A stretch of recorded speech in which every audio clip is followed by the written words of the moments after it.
Buenos días, en minutitos daremos comienzo al webinar.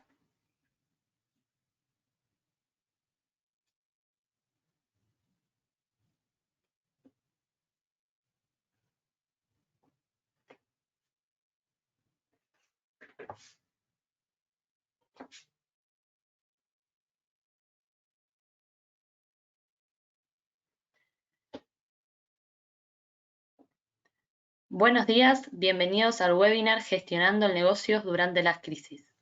El día de hoy tendremos 3 expositores: al señor Sergio Crivelli, socio director en BDO Argentina, a la señorita María del Huerto Balsa, directora de Outsourcing en BDO Argentina, y al señor Alberto Mastandrea, socio de Impuestos Ilegales en BDO Argentina. Quisiera explicarles brevemente la dinámica del evento. Los asistentes estarán silenciados para mantener la fluidez, pero las preguntas pueden realizarse durante la exposición mediante el chat que pueden encontrar a la derecha de la pantalla. En caso de no ser respondidas, se realizarán vía mail. Ante cualquier inconveniente, se pueden comunicar a marketing@bdoargentina.com. Comencemos con unas palabras de bienvenida de la mano de Claudio Doller y Jorge Samuel.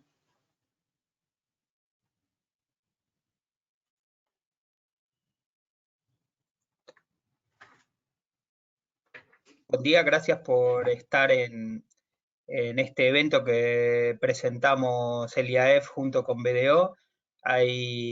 Entendemos que durante todos estos días se fueron dando muchas novedades y creo que vamos a tener 3 expositores durante el evento que nos van a poder contar qué novedades desde el punto de vista de management. Tenemos un expositor de lujo que es nuestro CEO en Argentina, Sergio Crivelli, que tuvo la oportunidad de compartir también con sus pares internacionales qué medidas se están tomando en otros países desde el punto de vista del management, de medidas ante el COVID, con lo cual eso también enriquece la presentación.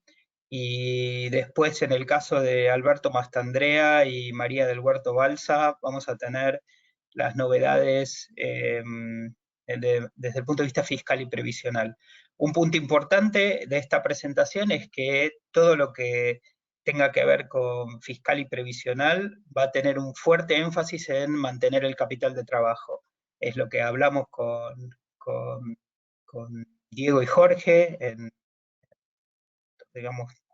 el IAF para que la presentación tenga un sesgo hacia lo que tiene que ver con la tarea del CFO de hoy, mantener el capital de trabajo y qué alternativas se pueden tener para que el manejo del capital de trabajo les permita a las compañías pasar de una orilla a otra. Para finalizar, lo que encontramos hoy es compañías que pueden tener un negocio próspero a futuro, pero que hoy tienen que estar concentradas en pasar estos próximos 2 meses. Es un test de estrés financiero muy fuerte y cualquier ventaja impositivo, provisional que se pueda tomar, hay que analizarla. Así que, dicho esto, y muy contentos de estar BDO y el IAF juntos en este webinar, le dejo la palabra a Jorge Saumel, el presidente del IAF. Bueno, muchas gracias, Claudio. Buen día, colegas, amigos.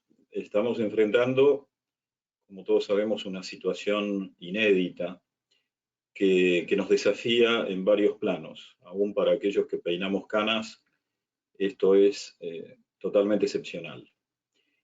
Por supuesto, y es obvio, el plano sanitario, que es de una complejidad enorme, pero asimismo, en otros planos, en forma simultánea, y como lo manifestaba Claudio, en lo inmediato el estrés financiero, como también la dramática caída de la actividad, la incidencia de factores emocionales, conviven con la necesidad de repensar y de recrear los negocios para el futuro próximo. Esta necesidad de repensar el negocio la tenemos que asumir con apertura mental y con mucha humildad. Y efectivamente no estamos en conocimiento de cuáles pueden ser siquiera los escenarios más probables. Lo único que hoy podemos descontar a partir de nuestra propia experiencia es una digitalización precipitada de todos nuestros negocios en la medida de nuestras posibilidades. Pero nunca imaginamos que gerenciar bajo condiciones de incertidumbre nos iba a presentar un ejemplo, una coyuntura tan contundente, tan extrema. Como ustedes saben, el propósito permanente del Instituto Argentino de Ejecutivos de Finanzas es sumar valor a la gestión empresaria, sumar valor a la gestión de nuestros asociados, y confiamos realmente que este espacio con BDO es un gran aporte en esa dirección. Gracias, que lo disfruto.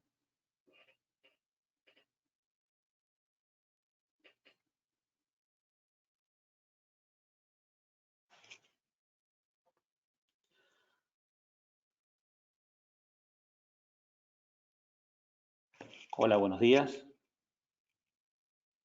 No sé si me escuchan, si ya es mi turno.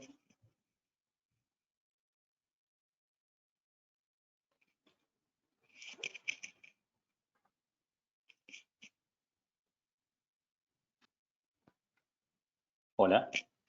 Sí, Sergio, te escuchamos. Bueno, buenos días a todos. Muchas gracias por participar esta mañana de esta charla. En pocas palabras le puedo decir, los comentarios de Jorge adhiero totalmente y un poco hizo una síntesis de lo que yo pretendo transmitirles hoy. Vamos a empezar con la presentación, por favor, si vamos pasando. Gracias. Bueno, como decía Jorge, esta es una situación inédita y de alcance mundial. Nosotros en Argentina, desafortunadamente, estamos acostumbrados a reiteradas crisis y a manejar momentos de crisis. Hace pocos días, como decía Claudio, nosotros estamos teniendo cada 15 días reuniones del Grupo de América con BDO y algunas internacionales para compartir experiencias. Y hace unos días me pidieron que yo dé una charla de cómo estábamos manejando la crisis en la Argentina como consecuencia de la experiencia que tenemos en el manejo de crisis. La verdad que no es algo que me ponga orgulloso, pero es cierto que tenemos experiencia, pero ninguna experiencia como esta, porque aún yo la más dura que recuerdo haber pasado ya como socio de la firma fue la experiencia del 2001, pero no tenía estas características, porque esto tenemos, como decía Jorge, una crisis sanitaria que deriva en una crisis económica financiera. A esto le agregamos que Argentina ya venía de crisis y de recesión de muchos meses. Y lo inédito también es que es de alcance global. O sea, antes nosotros estábamos en la Argentina aislados con crisis, pero siempre teníamos la posibilidad de que algún país nos tendiera la mano y pudiéramos aprovechar de alguna ayuda internacional, regional o de algún país amigo. Hoy es muy difícil conseguir ayuda porque todos están en lo mismo y hasta vemos algunas conductas que ponen en evidencia cómo actúa el ser humano, donde estamos peleando por los insumos básicos que hacen falta para superar la crisis. Por lo tanto, es algo desconocido. Tomé una frase que también repite el presidente a cada rato, que lo dijo el doctor Pedro Kahn, que estamos escribiendo el libreto mientras actuamos sobre la obra en el escenario. O sea, nadie sabe, todos suponemos, todos estamos estudiando el comportamiento del virus, no sabemos si hace falta una cuarentena de una semana, de 15 días, de un mes, de 2 meses, no sabemos cuándo va a terminar. Tuvimos la ventaja de que en la Argentina llegó un poco retrasado esto y podemos aprovechar de la experiencia de Europa o de Estados Unidos o algo de lo que tuvo China al principio, pero es totalmente diferente al resto del mundo. Son útiles para la Argentina, pero no totalmente aplicables las recetas y las consecuencias. Primero porque, como decía, la Argentina ya estaba con las defensas bajas, era un enfermo de riesgo y ahora se contagia el coronavirus. Y además cuenta con menos remedios, porque obviamente que la Argentina no tiene la capacidad de brindar paquetes de ayuda como lo puede hacer Estados Unidos o Europa. Y por último, bueno, una reflexión preliminar también es que esto es una carrera contra el tiempo. No sabemos a qué estamos apostando. O sea, lo que escuchamos siempre es aplanar la curva para que el sistema sanitario se pueda preparar para en caso de que llegue un pico de la enfermedad y además esperar que aparezca algún remedio, la vacuna, o como el otro día escuchaba al doctor Stambulian, que es un referente en este tipo de enfermedades infecciosas, y dice, bueno, tal vez este coronavirus, así como vino, se vaya, que mute y que deje de tener los efectos que tiene. Ojalá así sea, es la gran expectativa que todos tenemos, pero bueno, no sabemos esto cuándo va a ocurrir. Por favor, el próximo slide. Gracias. En la primera etapa, ¿cuál fue el impacto? La sorpresa. Parece que estuviéramos con este tema hace mucho tiempo, pero el primer caso de coronavirus en Argentina se detectó el 3 de marzo, hace poco más de un mes. Y hasta ese momento yo recuerdo que estaba finalizando mis vacaciones, fines de febrero. Yo tenía previsto una reunión regional en Miami el 31 de marzo, y cuando empezaron estas noticias pregunté si se hacía la reunión y algún integrante de ese comité en el cual pertenezco decía, la reunión se hace igual porque esto es un problema de Asia. Y esto era 28 de febrero, 1 de marzo, y en Argentina aparece el primer caso el 3 de marzo. Finalmente, obviamente, se suspendió la reunión, no se pudo hacer. Las primeras actividades afectadas fueron el turismo, los restaurantes, entretenimientos, muchos negocios minoristas, y hasta ahí muchas empresas mirábamos de costado y decían, bueno, en algún momento nos puede afectar esto, pero no teníamos muy claro el impacto que iba a tener en el cortísimo plazo. El gobierno comienza a tomar algunas medidas preventivas, apoyados por un comité de expertos de salud, y rápidamente, el día 20 de marzo, ya se establece el aislamiento preventivo y obligatorio. Y ahí se decreta la parálisis de la economía. Por favor, la próxima. El primer impacto, todo lo que veíamos es, bueno, cómo van a evolucionar las ventas, caídas de cobranzas, y sobre todo incertidumbre y preocupación en los empleados, en los clientes, en los consumidores, y obviamente en uno mismo. Nosotros también tenemos incertidumbre, tenemos nuestros miedos y nos toca conducir algunas organizaciones. Todo esto, lo que deriva, el primer impacto lo vemos en el cash flow. Y los que nos toca dirigir una organización, lo primero que miramos es la caja, y decimos, bueno, ¿hasta cuándo tenemos reservas y cómo vamos a afrontar esto? La próxima. Y ahí empezamos todos a tomar medidas comunes, y esto fue el primer impacto, y me acuerdo que en la primera reunión que me convocan a nivel global de BDO, el tema era el manejo del cash flow. Y ya se empezaba a hablar de que el cash era el rey y que todos teníamos que cuidar el dinero y ver qué medidas podíamos tomar para reducir gastos, para renegociar precios, para diferir pagos y búsqueda de alternativas de financiación y de apoyos del gobierno. Y esto, cuando digo, son acciones comunes que aceleran la crisis, porque esto es como la profecía autocumplida. Si todos ponemos el freno de mano en forma inmediata, es como que es inevitable que la economía se desacelere mucho más rápido. Hay compañías que vieron reducir sus ingresos a cero en un primer momento, como el turismo, los restaurantes o muchas otras actividades, no tuvieron opción, no tuvieron capacidad de reacción, y si a esas compañías no tenían una reserva de dinero suficiente, la cesación de pagos era casi inmediata. Otras compañías que no es el caso, que podemos tener algunas reservas por prudentes o por el tipo de actividad o porque nuestra actividad no se desacelera a cero en forma inmediata. En ese caso tenemos más resto, pero también la naturaleza de conservación es, vamos a cuidar la caja, entonces vamos a tratar de pagar lo más tarde posible, o de algunas cosas que podamos diferir, diferámosla, aquellos gastos que no sean imprescindibles no los vamos a ejecutar, y eso hace que aceleremos la crisis. Próxima, por favor.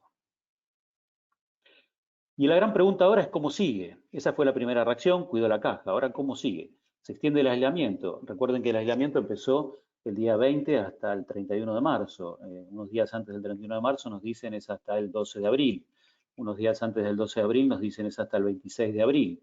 Y hoy no sabemos hasta cuándo va a ser. La otra gran pregunta es cómo será la salida paulatina de la cuarentena. Hoy todos creo que tenemos un consenso de que el 26 se va a empezar a flexibilizar, que algunas actividades van a tener que empezar sí o sí y otras no.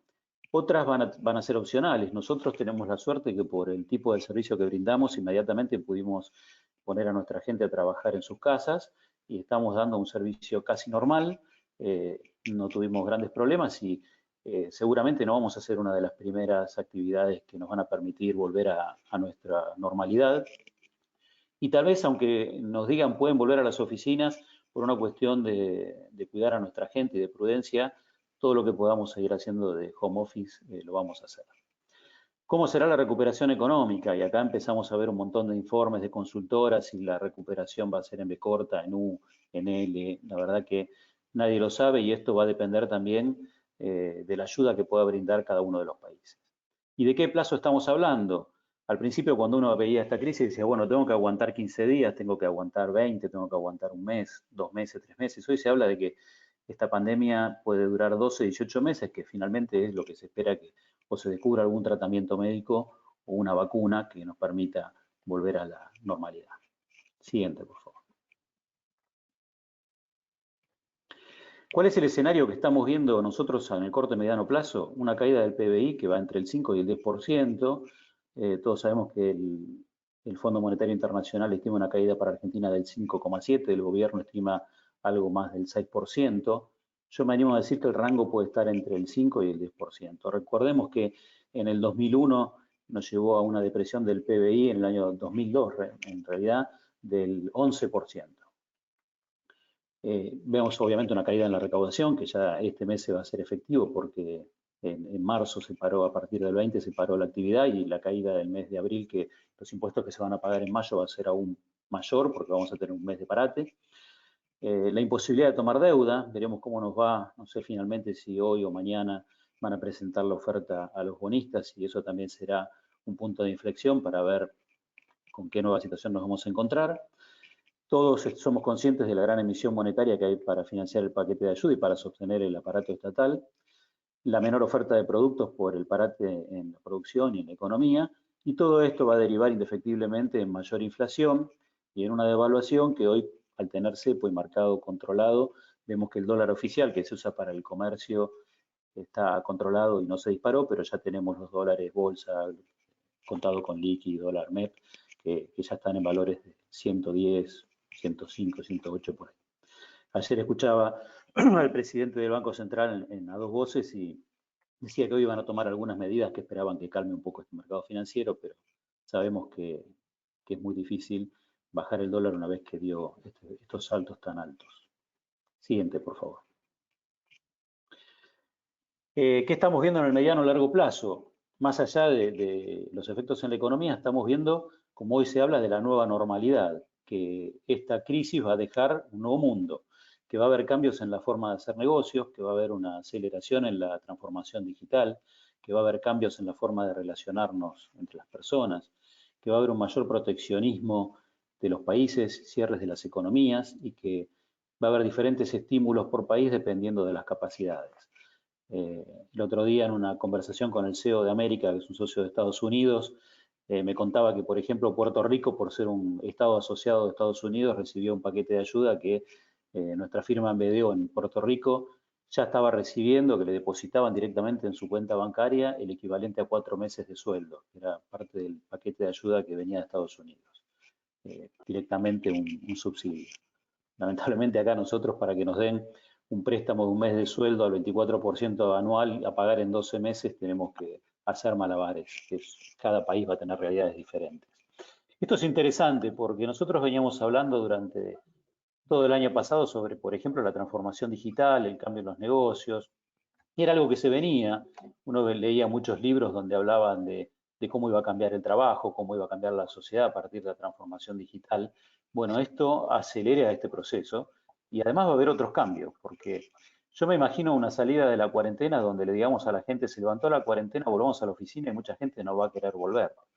Algunos por temor y otros porque se acostumbraron a trabajar en sus casas, se dieron cuenta que ahorran entre 2 y 3 horas por día en viajar, que ahorran dinero porque no tienen que gastar en transporte, no tienen que gastar en ropa, no tienen que gastar en un montón de cosas que surgen cuando uno sale de su casa, tiene que trasladarse y está tanto tiempo fuera de la casa.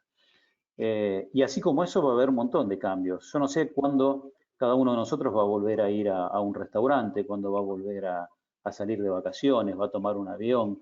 Esto no va a ser inmediato. Y claramente va a haber muchos negocios que se van a tener que repensar y que van a cambiar definitivamente.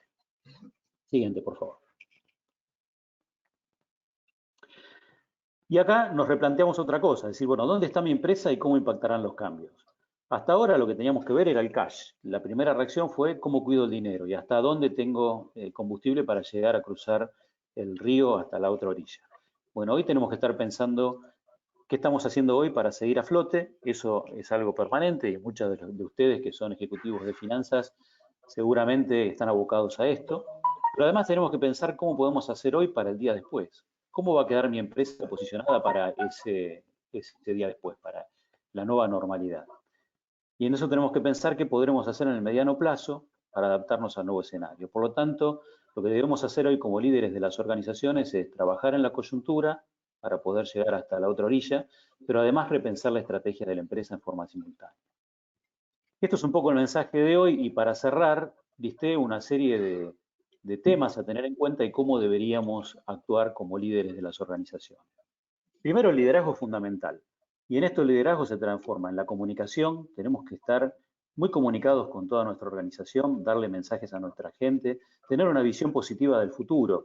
Nosotros como líderes podemos estar asustados, podemos ver un futuro medianamente negro, muy negro, poco negro, como fuera, pero tenemos que ser muy cuidadosos en la comunicación, cómo transmitir esto a la gente. Porque lo que no podemos es sumarle a la gente a la incertidumbre natural que tienen o el temor que tienen por lo que puede pasar con esta pandemia, transmitirle nuestros temores y la inseguridad de lo que va a pasar. Tampoco podemos ser, no ser realistas. Si nuestra actividad está altamente comprometida, tenemos que transmitirlo y además la gente nuestra se va a dar cuenta y lo va a saber, pero tenemos que dar mensajes esperanzadores, tenemos que ser francos, tenemos que estar en permanente contacto con nuestra gente. Y por otro lado tenemos que tener acción, no nos podemos quedar quietos, tenemos que estar pensando cómo vamos a reconvertir la compañía, cómo vamos a hacer, incluso si llegamos a la conclusión de que nuestro negocio no tiene más futuro, porque, no sé, tenemos una empresa aeronáutica que sabemos que no va a poder subsistir porque van a quedar la mitad y yo no soy uno de los más fuertes del mercado, bueno, tengo que trabajar y ver cómo hago para hacer un aterrizaje ordenado. Por otro lado está la gestión, que es administrar los recursos para mantener a la empresa a flote, que esto es lo que venimos haciendo desde el inicio. Y otra cosa que ya tenemos que empezar a pensar es en la estrategia. Tenemos que repensar nuestro negocio para el nuevo escenario. Seguramente todos nosotros teníamos una estrategia planteada para el 2020, 2021, 2022. Esto va a cambiar radicalmente. Apareció un cisne negro, como se dice normalmente, que nos hace repensar nuestro negocio en un contexto que va a ser seguramente distinto al que teníamos.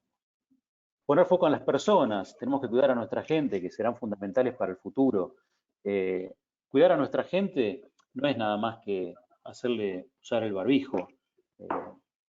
Claramente tenemos que cuidarlos porque la salud de nuestra gente es muy importante por una cuestión humanitaria, pero también si lo pensamos egoístamente como empresarios, necesitamos a nuestra gente para que trabaje y para que siga manteniendo la compañía hacia adelante. Imagínense si no hubiéramos tenido esta situación de cuarentena y que todavía no se infectó masivamente, pero imagínense si en cada una de nuestras organizaciones tuviéramos un 20% de nuestros empleados con la enfermedad. Sería un problema serio para la continuidad del negocio. También tenemos que poner foco que cuidar a nuestra gente significa también acompañarlos en este momento. Nosotros estamos viendo las distintas dificultades que se plantean. No todos tienen la misma situación. Yo me considero un privilegiado que estoy cómodo en mi casa, puedo trabajar, tengo un espacio, estoy acompañado, pero tenemos mucha gente que trabaja con nosotros que vive sola, tal vez en un monoambiente, que no tiene quien lo contenga en los momentos que tiene depresión o tiene angustia o tiene incertidumbre. Bueno, tenemos que ayudarlos en esto. Nosotros promovemos todo el tiempo que nuestra gente esté comunicada con los equipos, que los escuche, que se comunique, que los llame por teléfono, que haga videoconferencias, videollamadas, que nos veamos las caras, que sigamos en contacto porque necesitamos la moral alta de todo el mundo. Y la innovación acá toma también un rol protagónico. Cuando hablamos de la estrategia y de pensar en una nueva normalidad, tenemos que pensar en nuevos servicios, nuevos productos, nuevas formas de hacer las cosas. O sea, hoy los supermercados, si bien tenían alguna parte de su negocio digital, tal vez tienen que pensar que el fuerte de su negocio va a ser digital para los próximos años y los metros cuadrados de supermercados y góndolas y todo eso ya va a perder un poco de sentido. Y por último, bueno, esto nos va a reposicionar. Tenemos que pensar cómo reposicionar nuestra compañía para cuando esto pase, porque seguramente esto va a pasar, volver a ser líderes en este nuevo escenario o en esta nueva normalidad, como estamos escuchando hoy, que todos lo vamos a llamar. Muchas gracias por la atención. Esto fue todo. Espero haber aportado una visión y darle la introducción a este contexto que estamos viendo del coronavirus para pasar a los temas más concretos y ver de qué manera las medidas desde el gobierno nos dan alguna ayuda y cómo podemos hacer uso más eficiente de ese tipo de medidas para poder llegar a la otra orilla. Muchísimas gracias.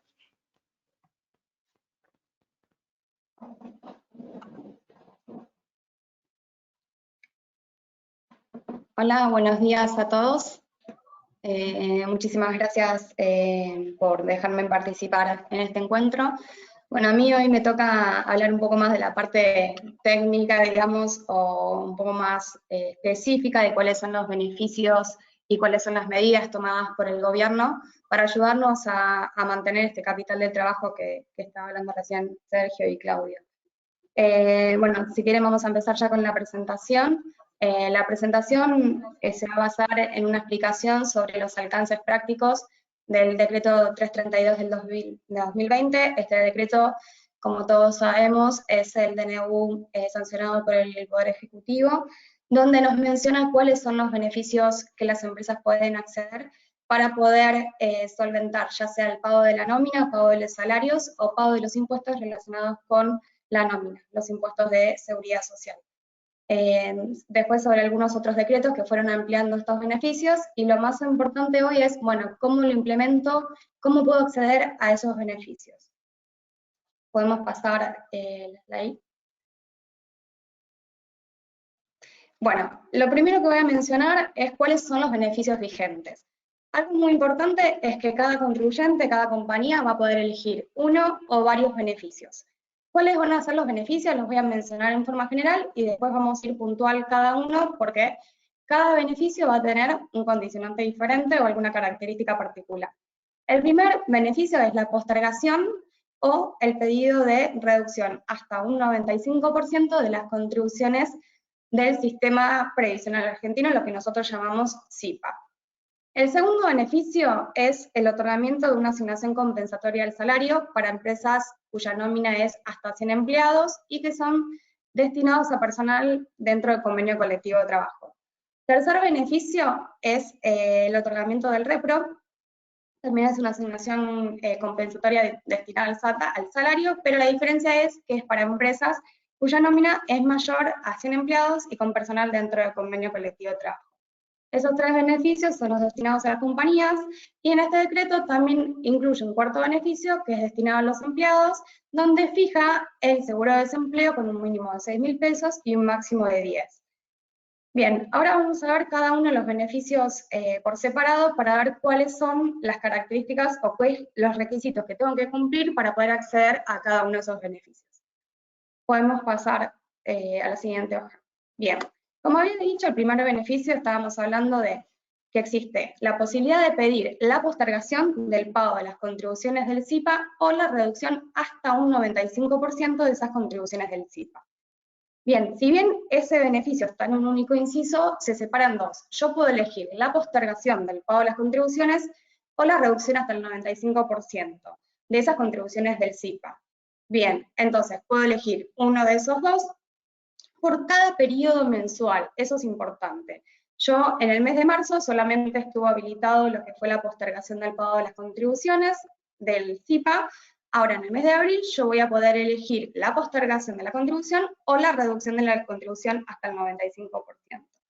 Muy importante la palabra hasta el 95%, porque después la AFIP va a determinar la graduación de ese porcentaje. No va a ser automático que te gradúen, te reduzcan el 95%. Algo muy importante a destacar, que yo ahí lo puse con algunos gráficos, es las contribuciones. ¿Cuánto es la contribución del SIPA? ¿No? Es la contribución de que nosotros llamamos que es la contribución destinada a la jubilación. Entonces, hoy en día, de un porcentaje de contribuciones que las compañías pagan, que puede ir de un 24% a un 26,5% aproximadamente de contribuciones, lo que está destinado al SIPA únicamente es el 10,77% o el 12,35%.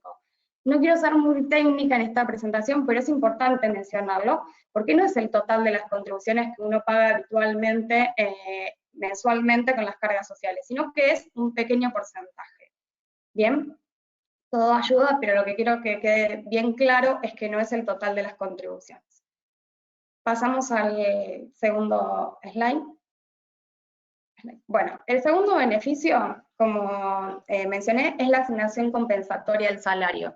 ¿Qué es esta asignación? Bueno, esta asignación es un pago que va a estar administrado por el ANSES para empresas de hasta 100 empleados, con trabajadores dentro del convenio colectivo de trabajo. Bien, va a estar administrada por el ANSES y va a tener un tope. Esta asignación compensatoria es importante también mencionar que va a llevar aportes y contribuciones, y lo que hace es restar, o sea, hace compensar el salario neto, o sea, el salario de bolsillo que yo le voy a abonar a un trabajador. Es decir, que si yo le voy a abonar 20.000 pesos, o sea, yo hago su liquidación normal y habitual por su salario de convenio y me da 20.000 pesos de bolsillo, el ANSES me va a dar una asignación que tiene un tope hasta 16.800. Es decir, que yo como empleador lo que le voy a acreditar es la diferencia entre los dos. Bien, este monto de la asignación compensatoria tiene el tope del salario mínimo vital y móvil, que actualmente está en 16.800, y va a variar según la cantidad de nómina que tenga la compañía. Así es, entonces para compañías de hasta 25 empleados, el tope va a ser el 100% del salario mínimo vital y móvil. Para empresas de 26 empleados hasta 60 va a ser el 75%, que aproximadamente sería 12.600 pesos. Y para empresas de 61 a 100 trabajadores va a ser el 50% del salario mínimo vital y móvil, que sería aproximadamente 8.400 pesos. Bien, podemos pasar a la próxima presentación. Entonces, muy importante, vuelvo a repetir que va a llevar aportes y contribuciones, que va a ser administrada por el ANSES, y que el ANSES podrá pedir cualquier tipo de información para poder ampliar o poder suministrar este beneficio a las compañías. El tercer beneficio es lo que todos conocemos como el repro. El repro va a estar destinado para compañías cuya nómina sea mayor a 100 empleados y también para empleados dentro del convenio colectivo de trabajo. El repro va a tener un valor mínimo de 6.000 pesos y un valor máximo de 10.000. Va a ser una asignación no contributiva destinada al CIPA. ¿Qué significa esto? Que no va a tener contribuciones del CIPA, es decir, de la contribución de la jubilación, como anteriormente mencioné, que puede ser un 10,77% o un 12,5% aproximadamente. Esto va a actuar de la misma forma que el otro beneficio, es decir, que va a restar del salario neto que yo le voy a dar a la compañía, que le voy a dar al empleado. La forma de administrarlo va a ser que tanto el ANSES o quien administre el repro le va a acreditar directamente a cada uno de los empleados ese monto. Por eso, una vez que nosotros pidamos el beneficio, esté reglamentado e implementado, nos van a pedir información continuamente de información de cuentas bancarias de los empleados, de los convenios aplicables, de los sueldos, y esa información que también la administra la AFIP. Entonces voy a comentar un poquito más adelante, pero la AFIP va a estar facultada de proporcionarle esa información a los organismos. Bien, a su vez este decreto, para poder administrar estos beneficios, le va a dar la facultad también al ANSES o al Ministerio de Trabajo para pedir información adicional o hacer inspecciones a las compañías para ver que esa información suministrada sea correcta. Bien, ¿cuáles son los requisitos para que yo pueda gozar alguno de esos beneficios? Bueno, este mismo decreto, el 332, establece que cada contribuyente, cada compañía, tiene que al menos cumplir con alguno de los 3 requisitos que voy a mencionar. Estos son los requisitos originales, digamos, los esenciales que establece el decreto. Después, cuando uno va a la práctica, también va a agregar algunos requisitos nuevos. Entonces, teóricamente, los requisitos que yo tengo que cumplir para poder gozar de esos beneficios es cumplir con alguno de los 3 que voy a mencionar ahora. El primero es que la actividad económica esté afectada en forma crítica. El segundo es que tenga una cantidad relevante de trabajadores afectados con el COVID, o que estén en el aislamiento obligatorio, o que estén en grupos de riesgo, o que estén obligados a cuidar a algún familiar relacionado con el COVID. O sea, acá es importante porque dice relacionados al COVID. Podríamos interpretar que aquellos empleados que tengan que quedarse en sus hogares para cuidar a los hijos, que ya estaba contemplada una resolución, que estaban autorizados y que estaban dentro de este grupo, también se podría considerar como esa cantidad relevante. Al día de la fecha no hay una reglamentación que diga, bueno, cuánto es cantidad relevante hoy en día. Y el tercer requisito que vamos a mencionar es una caída sustancial o una reducción sustancial de las ventas, siempre medida desde el 20 de marzo del 2020, que es cuando se decretó cuando se decretó el aislamiento obligatorio. Bueno, sobre estos ítems, sobre estos beneficios, sobre estos requisitos, para poder gozar los beneficios, no existe una reglamentación sobre cada uno, sino que ahora más adelante podemos ver lo que AFIP pidió en cuanto a demostrar la caída de las ventas, pero sobre los otros dos todavía no se ha publicado nada oficial. Podemos pasar de slide. Bueno, ahora vamos a ver cómo se aplica hoy en día con la práctica, ¿no? Esto es muy importante y hoy a la mañana volvió a cambiar, así que esto es muy dinámico, requiere que estemos continuamente viendo cómo se van actualizando, ya sean las leyes, los decretos, y también desde AFIP cómo van actualizando para implementarlo operativamente, que es lo importante, ¿no? Porque a veces existen las resoluciones o las leyes, pero no sabemos cómo implementarlo. Bueno, el día jueves pasado, la AFIP sancionó una resolución general, que es la 4693 del 2020, que tiene como objetivo darnos un medio por el cual nosotros podemos solicitar los beneficios. Bien, ¿qué establece esta resolución? Que para poder acceder a cualquiera de los beneficios, esto es muy importante, que es para cualquiera de esos tres beneficios, ya sea la postergación de contribuciones o la reducción hasta el 95%, que aplica para empresas de hasta 60 empleados, con su nómina febrero del 2020, o para pedir la asignación compensatoria del salario o el repro, cualquiera de esos beneficios, yo tengo que ingresar a este sitio creado por la AFIP, que lo que hace es crear un servicio web llamado Programa de Asistencia en Emergencia para el Trabajo y la Producción, lo podemos llamar ATP, se abrevia ATP, y bueno, ¿qué me dice? Que este servicio es como cualquier servicio normal que tiene la AFIP, en los cuales nosotros podemos acceder con la clave fiscal del administrador de la compañía, y nos obliga a inscribirnos desde el 9 de abril, y originariamente era hasta el 15, y hoy a la mañana salió una resolución. Ayer a la noche la AFIP, a través de su cuenta de Twitter, anunció que prorrogaba 24 horas más, y hoy ya salió sancionada la resolución que lo permite, es decir, que hasta hoy, inclusive, tenemos tiempo para inscribirnos para acceder a dichos beneficios.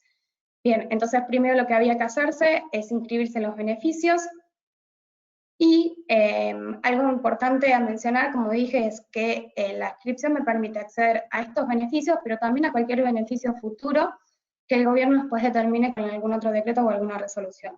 Eso es importante, que si yo hoy por ahí tengo visibilidad de que no voy a poder acceder a alguno de estos beneficios, pero bueno, si yo estoy inscripto, podría acceder a beneficios futuros. La segunda condición para poder acceder a estos beneficios, entonces la primera era inscribirse del 9 hasta el 16, que va a ser hoy, y la segunda es suministrar información económica de las compañías, y este suministro de información se hacía una carga desde el día 13 hasta ayer, y como dije recién, se amplió hasta el día de hoy inclusive. Bien, si bien hay información puntual que la AFIP solicita en esta carga de información, también la AFIP está facultada a pedir información adicional, que la va a hacer a través del domicilio electrónico. ¿Qué información nos pide cargar? En este sitio es información, como dije, económica, relativa, va a estar esa información que se refiere a las ventas, y nos va a pedir información de las ventas desde el 12 de marzo hasta el 12 de abril del año 2019, y las ventas desde el 12 de marzo hasta el 12 de abril del 2020.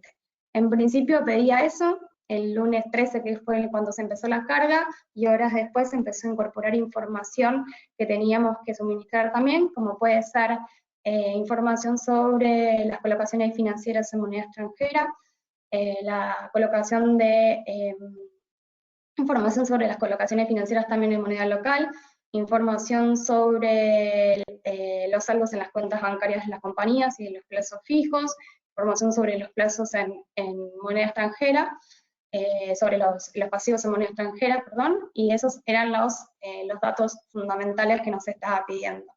En cuanto a las ventas, nos ponía un formato específico donde se tenía que informar sobre las ventas. En la página dice ventas nominales totales. Bueno, ahí se abrió una pequeña discusión, qué tipo de información, qué es lo que tenía que poner, a qué se llamaba total.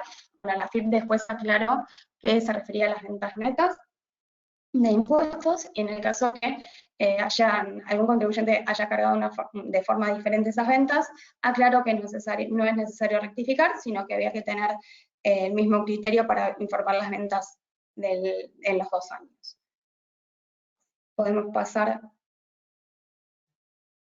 Bien, acá algo importante a considerar es que cuando uno termina la presentación, dice que es importante que las compañías tengan registrado o tengan expuesto en su sistema registral cuál es el convenio colectivo de trabajo aplicable en las compañías y que tengan la información de los CBU de los empleados.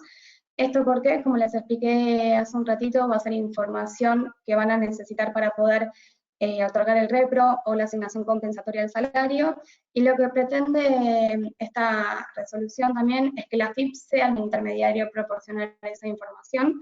Por eso en un momento de la carga pide autorización al contribuyente de que la FIP pueda suministrar a esos entes, a otros entes gubernamentales como puede ser el Ministerio o el ANSES, información que la FIP tenga en su base de datos para evitar que el contribuyente tenga que suministrar información a distintos organismos.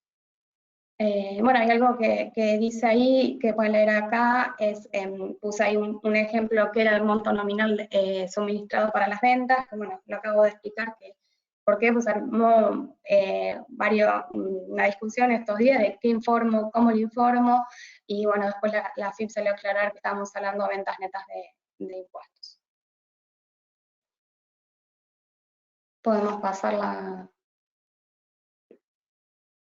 Bueno, como les dije, de esos beneficios, en el mes de marzo, el único beneficio que está implementado para el mes de marzo es la postergación del pago de las contribuciones del CIPA. Bueno, ¿cuál era el requisito para pedir esta postergación del pago por el mes de marzo? El requisito era que estén inscriptos, como dije anteriormente, desde el día 9 hasta el 15, que ahora se postergó hasta el 16.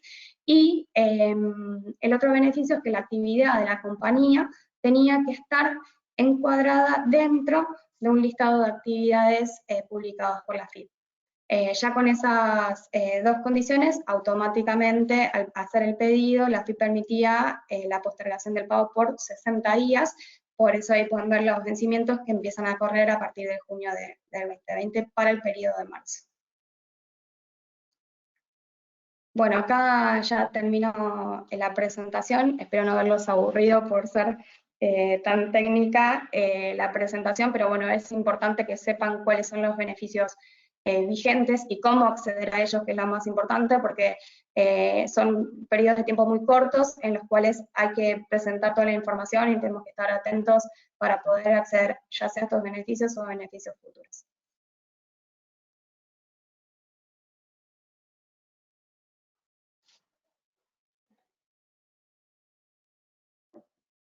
Bueno, muy buenos días. Yo también le doy la bienvenida a todos y les agradezco la invitación a participar de este seminario. Yo me voy a referir a la situación fiscal y cómo preservar precisamente la caja en este contexto. Como nos marcaba Jorge cuando estaba aperturando el seminario, estamos precisamente ante una situación inédita, y estamos transitando esta situación de emergencia sin un marco jurídico adecuado en materia tributaria. Es decir, mientras que en definitiva vemos que otros países han establecido normas tendientes a suspender las obligaciones tributarias o a bajar precisamente las alícuotas que impactan en los tributos, o incluso a suspender los regímenes de recaudación, bueno, en nuestro caso estamos ante una orfandad de un conjunto de normas que serían muy importantes precisamente en este contexto. Frente a esto, claramente, como comentaba Sergio, la caja o los activos financieros se convierten en un activo estratégico. Y frente a esa visión, claramente somos de la opinión que no le puede ser reprochable a ningún contribuyente si ese activo líquido, si ese activo financiero, lo destina principal y exclusivamente a defender lo que constituye la fuente de trabajo, es decir, a, de alguna manera, destinarlo al pago de lo que son los salarios al personal y los proveedores de materia prima o de bienes o servicios que resultan esenciales para mantener precisamente la fuente de trabajo. Sabemos que desde nuestro rol tenemos que cumplir con esa obligación de poner por encima de todo el mantener este bien jurídico tutelado, como es la fuente de trabajo, y claramente en tanto sostengamos ese bien jurídico tutelado, con el tiempo vamos a poder honrar el resto de las obligaciones que, entre otras, obviamente están las obligaciones tributarias. Entonces, ¿cuál es mi mensaje? Mi mensaje es que si estamos ante un contexto de caja reducida, nosotros tenemos que privilegiar necesariamente esos dos primeros destinos, es decir, el pago de los salarios y el pago a los proveedores de bienes o servicios que resultan esenciales, y recién allí, cuando la caja me lo permita, poner en tercer lugar precisamente el pago de las obligaciones tributarias. Pero claramente en ese orden, por lo menos esa es nuestra visión. Ahora bien, claramente si estoy en un contexto donde la caja sí me permite de alguna manera honrar los compromisos salariales, honrar los compromisos con aquellos proveedores que son esenciales de bienes o de servicios, y no tengo un resto suficiente como para cancelar todas las obligaciones tributarias, bueno, la pregunta que puede surgir es, bueno, ¿qué obligaciones tributarias de alguna manera privilegio en primer lugar en relación al resto? Y nosotros en este sentido estamos haciendo una suerte de clasificación que ustedes están viendo en pantalla. Nosotros entendemos que hay un grupo de obligaciones que en la medida que mi caja me permita honrar determinadas obligaciones, debiera honrar en primer lugar aquellas que denomino obligaciones tributarias sustanciales. Y esto es así porque principalmente si la recorremos, ustedes se dan cuenta que en rigor no son obligaciones que están en cabeza de la compañía que estamos liderando, sino que en realidad son obligaciones que tiene la compañía, pero en su rol de agente de recaudador, en su rol de agente de retención o agente de percepción. Entonces, en primer lugar entendemos que si yo tengo un sobrante como para destinar a las obligaciones tributarias, tienen que aparecer en primer lugar el pago de aportes de la seguridad social, es decir, estas sumas que les retengo a mis empleados, a mis colaboradores. En segundo lugar, intentar cancelar todas las retenciones y percepciones practicadas a mis proveedores y percepciones realizadas a mis clientes, y en la medida que mi caja me lo siga permitiendo, obviamente tratar de pagar lo que son las obligaciones a las obras sociales para no poner en riesgo de prestación a mis colaboradores. La ART y el seguro de vida obligatorio, sumas estas dos últimas que no suelen ser tan representativas. Ahora, claramente si estoy en un contexto donde puedo pagar los salarios, puedo pagar o honrar las obligaciones con mis proveedores de bienes o de servicios que resultan esenciales para mantener la fuente productora de trabajo, pude de alguna manera cumplir con estas obligaciones que nosotros denominamos sustanciales, bueno, luego nos queda el resto de las obligaciones. El resto de las obligaciones, ustedes ven que hay un mix entre obligaciones de carácter nacional, como IVA, contribuciones patronales, y después aparecen allí las obligaciones de carácter provincial y municipal, respecto de las cuales en realidad hay muy poco con relación a la suspensión de las obligaciones fiscales que están venciendo durante estos días. Es decir, prácticamente no hay normas que hayan suspendido el vencimiento de estas obligaciones.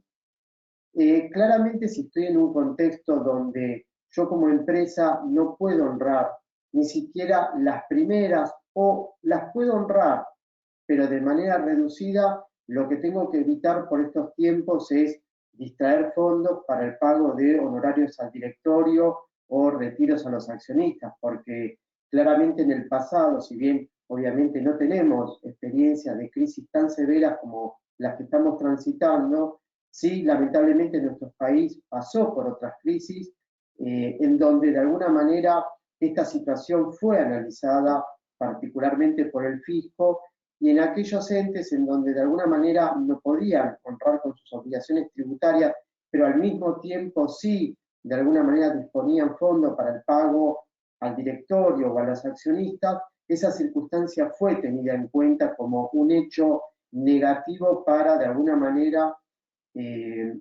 evaluar la conducta de ese contribuyente durante el proceso de crisis. Entonces, es importante tener en cuenta estos dos grupos de obligaciones y bueno, y frente a esto, obviamente nosotros sostenemos que esta situación que estamos transitando es imprevisible, y es imprevisible, por lo tanto, por una situación o por una causa de fuerza mayor o un hecho muy fortuito, con lo cual, aun cuando el contribuyente no pueda cumplir con esas obligaciones fiscales, entendemos que desde lo que es la teoría del delito o lo que es inclusive toda la jurisprudencia que hay en materia de ley penal tributaria o de sanciones materiales, no se le puede reprochar la conducta a estos contribuyentes. Ahora bien, ¿qué acciones entendemos que son prioritarias para mantener o para gestionar nuestros negocios ante la crisis?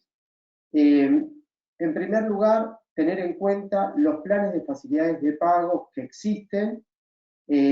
No es muy amplia la oferta, no es muy amplia, y mucho menos lo es si nosotros estamos liderando un ente que no califica como pymes. Entonces, esto en primer lugar, tener en cuenta que si somos un ente que no tenemos el certificado que nos reconoce como pyme, solamente tenemos la posibilidad de tener básicamente vivos 3 planes de facilidades de pago. Con lo cual esto es importante, tal vez uno debiera prever claramente la posibilidad de concentrar en esos únicos 3 planes de pago que tenemos como posibilidad de interponer varias obligaciones, no vayamos interponiendo una a una a medida que vaya venciendo. Una alternativa, por ejemplo, es esperar todos los vencimientos del mes y cuando se produce el último día o el último vencimiento del mes, ahí presentar el plan, incluyendo, por ejemplo, los aportes y las contribuciones de la seguridad social, excepto obra social, incluyendo el IVA, etcétera, etcétera. Es decir, agrupar distintas obligaciones en las pocas posibilidades que tenemos de interponer plan. Por otro lado, también nos preguntan las empresas, bueno, yo tengo estos planes y lamentablemente estoy en una situación donde la caja no me permite honrar todos los planes que tengo vivo. Dame elementos o dame de alguna manera tips para tener en cuenta a la hora de elegir cuál es el plan que debo honrar. Y entonces ahí lo que decimos es, en primer lugar, uno se tiene que sentar con el asesor fiscal y que el asesor fiscal nos explique o les expliquemos cuáles fueron los beneficios concedidos por cada uno de los planes que tenemos vivos. Porque puede acontecer que tengamos vivos planes de facilidades de pago que hicieron en el pasado condonar sanciones e intereses resarcitorios, y por lo tanto nuestra recomendación es, en primer lugar, tratar de honrar esos planes de facilidades de pago, aquellos que en algún momento nos generaron beneficios fiscales que hoy tenemos consolidado y que hoy hemos incorporado a nuestro patrimonio. Y por otro lado, algo que también nos parece fundamental es que cada uno de nosotros se interiorice en cuáles son las condiciones de caducidad que tienen previsto cada uno de los planes que tenemos que honrar. Hay muchos planes de facilidades de pago vigentes cuyas condiciones de caducidad son muy generosas y entonces establecen, por ejemplo, que la caducidad se va a producir cuando se produzca el incumplimiento de una segunda cuota a los 60 días corridos de ese segundo incumplimiento, con lo cual esto nos va dando la posibilidad de ir de alguna manera tirando hacia adelante los planes sin que se nos caduquen. Claramente esto es una sábana corta, porque si yo estiro hacia adelante los planes de facilidades de pago, manejando la caducidad, no estoy liberando la posibilidad de tener 3 planes de facilidades de pago vivos, con lo cual acá es importante hacer un mix entre la necesidad de ir liberando planes con la posibilidad de manejar las caducidades. Esto es algo que estamos recomendando y que estamos pidiendo que se tenga en cuenta cuando es el momento, en definitiva, que tenemos que definir qué plan o qué no plan pagamos. También estamos recomendando que si estamos frente a una situación donde aún la caja no me permite honrar las obligaciones fiscales que hemos denominado sustanciales, esto se le comunica al fisco por nota. Hoy, obviamente, la interacción que tenemos con el fisco es muy poca, porque claramente el fisco no está atendiendo al público y por lo tanto lo único que se puede hacer son presentaciones digitales. Dentro de las presentaciones digitales no se pueden presentar notas espontáneamente, pero bueno, cuando tengamos esta posibilidad, si yo como ente, como contribuyente, no pude cumplir una obligación fiscal que denominamos sustancial, eso comunicarlo por nota, comunicar por qué no lo estoy haciendo y básicamente de alguna manera transmitir que no lo estoy haciendo no porque sea un incumplidor serial, no porque de alguna manera me haya definido en rebelión fiscal, sino simplemente porque la caja no me lo permite y porque estoy focalizando ese recurso tan escaso en preservar lo que es la fuente de trabajo. Si nosotros actuamos de esta forma, de alguna manera, frente a esas obligaciones sustanciales, estamos preservando la conducta del gobierno corporativo de las compañías. Entonces, esto es muy importante tenerlo en cuenta cuando la actividad se vaya retomando. Pasamos al siguiente slide, por favor. Nosotros entendemos que cuando de alguna manera la economía comienza a estabilizarse, es muy posible que el fisco de alguna manera otorgue planes de facilidades de pago precisamente para todos aquellos contribuyentes que de alguna manera, precisamente por el contexto, no pudieron cumplir con todas las obligaciones fiscales que en definitiva iban venciendo a lo largo del aislamiento obligatorio o incluso cuando el aislamiento obligatorio comience de alguna manera a reducirse para ciertos sectores. Entonces acá la pregunta que puede sobrevenir es, ¿pero corresponde que yo pague intereses resarcitorios cuando regularice esta deuda? Porque es conocido que la Corte Suprema ya desde hace muchísimos años ha reconocido que los intereses resarcitorios de índole fiscal solo pueden ser reclamados cuando la mora sea culpable, cuando la mora del contribuyente le sea adjudicable ya sea por negligencia o por dolo, y sabemos que la diferencia entre la negligencia y el dolo está en la intención del contribuyente. Si yo produjo un daño sin intención es negligencia, si estoy produciendo un daño con intención es dolo, pero precisamente en este caso estamos actuando de esa forma por un hecho fortuito o de fuerza mayor, con lo cual entendemos que debiera existir una ley del Congreso que permita regularizar todas estas obligaciones condonando los intereses resarcitorios y no condonándolo como un beneficio, condonándolo porque realmente en esta situación no se da uno de los presupuestos de lo que constituye la mora culpable. Hay ciertos contribuyentes que están preocupados, que tienen que ver con aquellos que, para de alguna manera preservar su fuente productora de trabajo, resulta necesario mantener sus obligaciones al día, porque precisamente y nos estamos refiriendo exclusivamente a los que son importadores. Ustedes saben que el sistema Marías o el sistema tanto tributario como aduanero me impide importar si el sistema registra obligaciones tributarias impagas. Entonces me dicen, bueno, ¿qué va a pasar con ellos cuando se retome la posibilidad de importar? O inclusive para ciertos sujetos que son pymes y que tenemos el beneficio del diferimiento de las obligaciones tributarias del IVA, que en cuanto incumplo una, se me cae ese beneficio y automáticamente se torna exigible todas las deudas vinculadas al impuesto de valor agregado que venía difiriendo.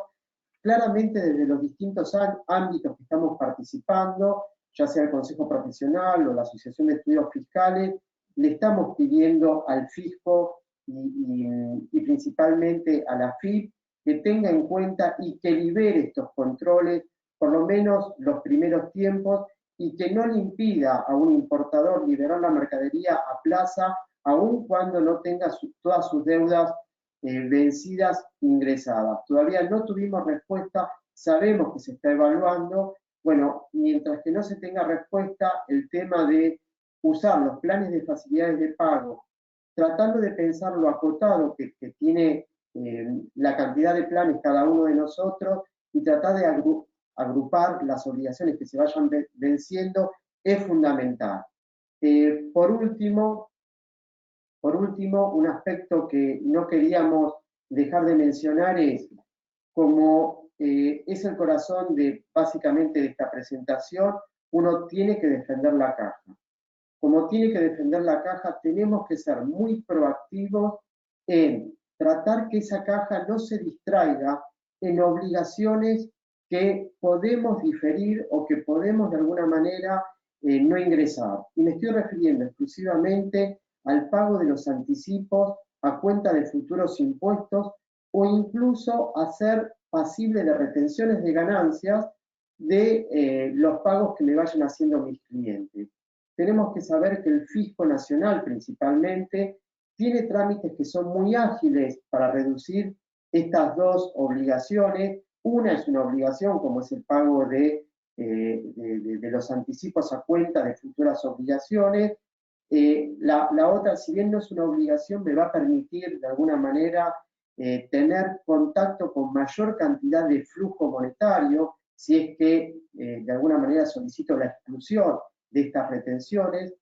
Hasta el momento el fisco la fue otorgando, no creo que por la caída de la recaudación estén reticentes a hacerlo, porque principalmente el contexto genera precisamente las condiciones para que nos habiliten la reducción de los anticipos o la no retención del impuesto a las ganancias.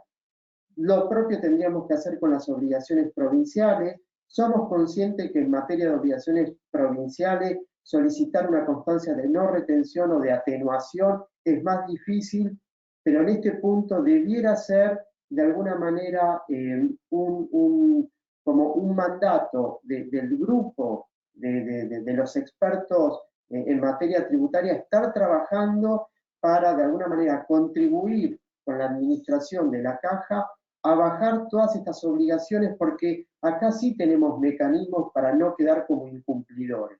Acá hay mecanismos para autoexcluirme de estas obligaciones.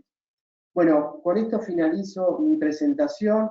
Espero que haya sido útil, que hayamos agregado valor. No obstante, bueno, ahora pasamos a responder las preguntas que tengamos y como siempre quedamos a disposición. Muchas gracias. Bueno, yo voy a leer dos consultas que hicieron, si les parece bien. Una de las preguntas es que habían pedido ya el diferimiento del pago de las contribuciones y la pregunta es si es automático. Cuando ustedes la respuesta sería cuando ustedes ya cargaron toda la información económica, les genera un formulario, que en ese formulario arriba ya les pone que pueden postergar el pago por 60 días, y hoy ya está actualizado en sistemas registral, esto es importante, que en el sistema registral del contribuyente aparece un código que es el 460, que te dice que la compañía está adherido al sistema de beneficios según el decreto 332, en sistema registral. Igualmente, hasta ayer, cuando generaban el formulario, en la parte de arriba del formulario ya decía que le permitía la postergación del pago de las contribuciones por 60 días. Y la segunda consulta es en cuanto al beneficio del repro, si es automático. En cuanto a los beneficios que son a partir de abril, que sea el repro o la asignación compensatoria, todavía no hay resoluciones que digan cómo va a ser la implementación del mismo. Sí, al haberse inscrito durante estos días y en sistema registral tener el código de 460, es decir, que está adherido a los beneficios, ya sabes que vas a estar adherido al beneficio, pero obviamente que van a pedir información adicional, por eso cuando uno hace la presentación, dice que tiene que tener información del convenio colectivo de trabajo en sistema registral, los CBU de los empleados, porque va a ser información que el fisco se la va a dar al ANSES para poder implementarlo en forma operativa, porque va a tener que acreditarlo cada uno de los empleados. Pero al día de hoy faltaría alguna resolución, así como salió esta de AFIP por el postergamiento de las contribuciones, van a salir nuevas resoluciones que van a decir la forma de implementación en cuanto a la información adicional. Uno ya está adherido por haber cumplido con la inscripción y haber suministrado información económica de la compañía, pero falta información adicional, que es la que van a tener que suministrar a través de nuevas resoluciones. Bueno, acá me hacen una pregunta que es la siguiente. Me dice, el compartir información de AFIP, ¿no rompe el secreto fiscal? Ustedes saben que para, de alguna manera, consolidar los beneficios propuestos por el decreto 332, se conformó una mesa chica compuesta por la AFIP, por el Ministerio de Trabajo y por el ANSES.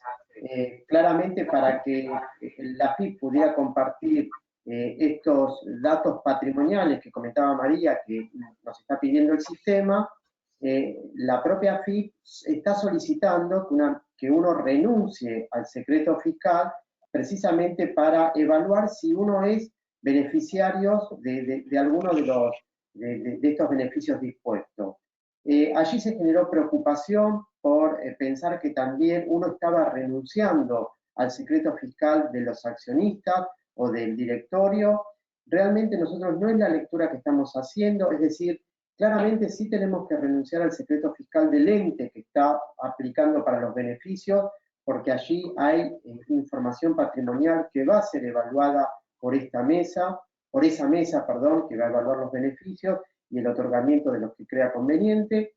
Por lo tanto, sí fue de alguna manera prudente que el fisco solicitara autorización para romper con el secreto fiscal y compartir esta información. Entendemos que de alguna manera, esa franquicia de compartir el secreto fiscal no le impacta a los accionistas y al directorio, y desde un supuesto, desde una interpretación literal de cómo está el mensaje que está poniendo el fisco, a lo sumo podría ser compartible el secreto fiscal de aquellos que de alguna manera fueran los titulares de la CUIC con la que se tramitó el beneficio, porque pareciera que estamos renunciando al secreto fiscal del ente y de la persona que está solicitando, de la persona humana que está solicitando el beneficio. Nosotros nos hemos comunicado con gente que está trabajando en esta mesa chica y nos dicen que no fue el propósito de esa leyenda sostener que estábamos renunciando al secreto fiscal de aquel que estaba ingresando los beneficios al sistema a la aplicación de la AFIP, sino que está previsto para casos de empleadores muy particulares, como por ejemplo las UTEs, donde la UTE es empleador, pero el sujeto de derecho son los partícipes, y entonces en ese caso necesitan evaluar no solo la situación patrimonial y financiera de la UTE, sino también de los partícipes, y la leyenda estaba destinado para ello. Lamentablemente la leyenda no fue clara, esto generó cierto ruido en el mercado, pero entendemos que a lo sumo podría tener impacto este levantamiento del secreto fiscal, obviamente sí para el ente que está solicitando el beneficio, y a lo sumo para el titular de la CUIC que está ingresando en los beneficios y que está representando en esa situación a la compañía que está tratando de ser acreedora de tales beneficios. Otra pregunta que tengo, no sé, María, ¿tenés alguna y vamos haciendo uno y uno o sigo? Si querés, sí tengo otras. Podemos ir contestando una y una. Una consulta que hacen acá es aquellas compañías que tienen actividades esenciales, si podían acceder o no a los beneficios. con la modificación con el decreto 347 del 2020 permite a las empresas que tengan actividades esenciales pedir igualmente los beneficios, demostrando que su actividad sea crítica, digamos que haya tenido una caída sustancial de las ventas. Y por otro lado, para otro tipo de actividades que son esenciales como las empresas de salud, tienen beneficios separados a estos, que es la reducción de hasta del 95% de las contribuciones del SIPA, pero en ese caso se hace automáticamente con el código de actividad que tenga la empresa registrada en AFIP, que sea una empresa relacionada a la salud. Automáticamente la AFIP la cataloga dentro del sistema registral como beneficiaria. Pero en otros tipos de actividades, como puede ser que mencioné las estaciones de servicio, que si bien son esenciales, pero tuvo una caída muy importante en las ventas, pueden hacer uso de estos beneficios, pueden solicitarlos, y la AFIP va a determinar si los aprueba o no. Otra... vamos a hablar después. Sí, una pregunta que nos hacen ¿es posible ingresar los aportes a la Seguridad Social y no ingresar las contribuciones correspondientes?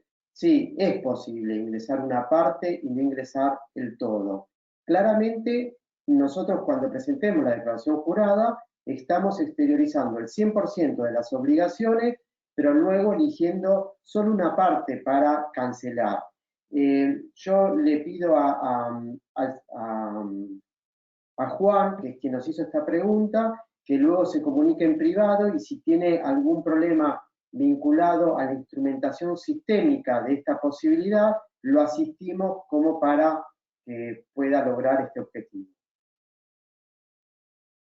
Mari, ¿seguís vos? Bueno, hay otra consulta sobre el pago de la RT y bueno, si está cubierta la RT en caso de, por el caso que los trabajadores están trabajando desde la casa, como office o working. Bueno, en este caso, muchísimas de las RT lo que hicieron, bueno, primero que hay que informar a cada RT la nómina de empleados que están trabajando desde la casa, y tenemos varias RT que han bajado la alícuota, eso es importante, hasta un 30% para el mes de marzo, y suponemos que también va a ser para el mes de abril. Nos mandaron comunicaciones de muchas compañías de la RT que bajaron un 30% la alícuota variable para estos 2 meses, tanto para marzo como para abril. Así que en el caso que por ahí si alguno no recibió, estaría bueno que hablen con sus brokers para ver la posibilidad de esta reducción de alícuota, porque es muy importante. Bueno, yo no tengo más... Sí, gracias, María. Yo no tengo más preguntas. De todas formas, como dije anteriormente, quedamos a disposición por si a partir de alguno de los temas abordados, luego sobreviene alguna consulta, y le doy el pase a quien va a cerrar el evento. Yo tengo una preguntita más para responder, y ahí cerramos. Hay una consulta si la postergación del pago de las contribuciones es para todos, o si te la pueden negar. Había 2 condiciones básicas, uno que era inscribirse desde el 9 hasta el 16, y después con el solo hecho de estar dentro del listado de actividades publicados por la FIP, el mismo jueves pasado también lo publicó, se daba la postergación del pago de las contribuciones. Esas eran las 2 condiciones. Ahora sí, si quieren, podemos dar el paso a quien haga la finalización del evento. Bueno, yo, si quieren, después le doy la palabra a Jorge para que cierre finalmente. Solo decirles que hay muchas dudas y consultas, que va a quedar la línea abierta para que por mail puedan tanto Alberto como María como Sergio responder todas las consultas que queden, y la vocación junto con el IAF, de realmente estar cerca de la comunidad de CFOs en este momento, más allá de lo que sea la relación de asociado al IAF o contractual con BDO, o de cliente o de conocido. Nos parece muy importante en este momento aportar a la profesión desde la cercanía y desde la información, y desde estar realmente codo a codo tratando de superar este momento que creo que el CFO hoy es vital en todas las organizaciones, lo vemos en las organizaciones internacionales, a mí me toca ver muchas, como la persona de consulta es el CFO, básicamente porque hoy la prioridad es mantener el capital de trabajo para pasar a la otra orilla, como decíamos al principio, así que dicho esto, le dejo la palabra a Jorge para cerrar el evento. Bueno, muchas gracias a todos los expertos de BDO, muchas gracias Sergio por este espacio, por esta ayuda para nuestros asociados. Y yo les quiero recordar que en el IADEF uno de los temas principales que nos vinculan es el networking. Y hoy más que nunca entendemos el valor de esta relación, de este vínculo. Nosotros los que nos criamos y crecimos profesionalmente en el ámbito privado, tenemos como una cultura muy competitiva siempre. Bueno, este es tiempo de cooperación, este es tiempo de ayuda, y invito a todos los asociados a que nos hagan llegar sus inquietudes para que podamos juntos construir una agenda que nos permita transitar esta situación tan compleja de la mejor manera. Muchas gracias nuevamente.